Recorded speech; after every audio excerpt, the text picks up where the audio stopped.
అనకాపల్లి జిల్లా పాయకరావుపేట నియోజకవర్గంలో పాఠశాలలను అభివృద్ధి చేయడమే హోంమంత్రి వంగలపూడి అనితమ్మ లక్ష్యమని నక్కపల్లి మండల టీడీపీ అధ్యక్షుడు కొప్పిశెట్టి వెంకటేష్ అన్నారు. అనకాపల్లి జిల్లా నక్కపల్లి మండల టీడీపీ కార్యక్రమంలో ఆయన మాట్లాడుతూ, గిరిజన విద్యార్థుల అభ్యున్నతి కోసం చీడిక గ్రామంలో రెసిడెన్షియల్ స్కూల్ మరియు హాస్టల్ నిర్మాణపు పనుల కోసం 2,30,00,000 రూపాయల నిధులు హోంమంత్రి అనిత మంజూరు చేసినట్లు కొప్పిశెట్టి వెంకటేష్ తెలిపారు. అలాగే గతంలో ఎమ్మెల్యేగా ఉన్నప్పుడు చీడిక గ్రామానికి రోడ్డు వేసిన ఘనత హోంమంత్రి అనితమ్మదేనని ఆయన అన్నారు. నియోజకవర్గంలో ఎప్పుడూ అభివృద్ధికి నోచుకొని పాఠశాలలను ఆధునీకరించడానికి నిధులు మంజూరు చేశారన్నారు.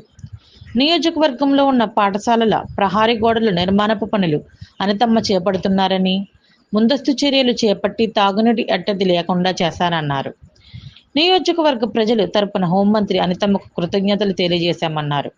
ఈ కార్యక్రమంలో గింజాల లక్ష్మణరావు, దార్ల కృష్ణ, చీడిపల్లి దొరబాబు, కర్రి అప్పారావు, దొర మరియు కూటమి నాయకులు పాల్గొన్నారు. మనం బాగు చేస్తున్నాం. అనితమ్మ గారి ఆధ్వర్యంలో నక్కపల్లిలో 1,30,00,000 రూపాయలతో ఆగిపోయిన హాస్టల్ని, బీసీ హాస్టల్ని, ఆటపల్లి హాస్టల్ని కూడా మనం కట్టుకుంటాం. అది కూడా ఒక 2-3 నెలలు అది కూడా పూర్తవుతుంది. దాన్ని కూడా శంకుస్థాపన పెట్టుకోబోతున్నాం. అలాగే కేజీబీ స్కూల్కి సుమారుగా ఒక 50,00,000 రూపాయలు కూడా మననే అనితమ్మ ఆధ్వర్యంలో శాంక్షన్ చేయడం జరిగింది. అలాగే స్కూల్లో ఈ నియోజకవర్గంలో అన్ని స్కూల్కి కూడా ఎక్కడైతే ప్రహారీ గోడలు లేవో ఆ ప్రహారీ గోడలన్నింటినీ కూడా అనితమ్మ గారు శాంక్షన్ చేయించడం, ప్రహారీ గోడలు కూడా అన్నీ కూడా పూర్తవడం, మరి ఇంకా ప్రహారీ గోడలు ఎక్కడైనా లేకపోతే అవి కూడా శాంక్షన్ చేయించి మరి అవి కూడా పూర్తి చేసే పరిస్థితి అయితే మరి అనితమ్మ గారు తీసుకుంటున్నారు. మరి అలాగే తాగునీటికి ఎక్కడ ఇబ్బంది లేకుండా ఏ గ్రామంలోనైనా త్రాగునీటికి ఇబ్బంది ఉంటే అది కూడా మరి ఇమీడియట్లీగా అవి కూడా తీసుకోమని చెప్పారు.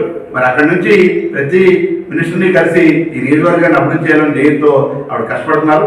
ఇందుకు ఆవిడకి మేమందరం కలిసి ఈ గిరిజన గ్రామస్తుల తరఫున, మా గిరిజన నాయకుల తరఫున ప్రత్యేక ధన్యవాదాలు తెలియజేసుకుంటున్నాం.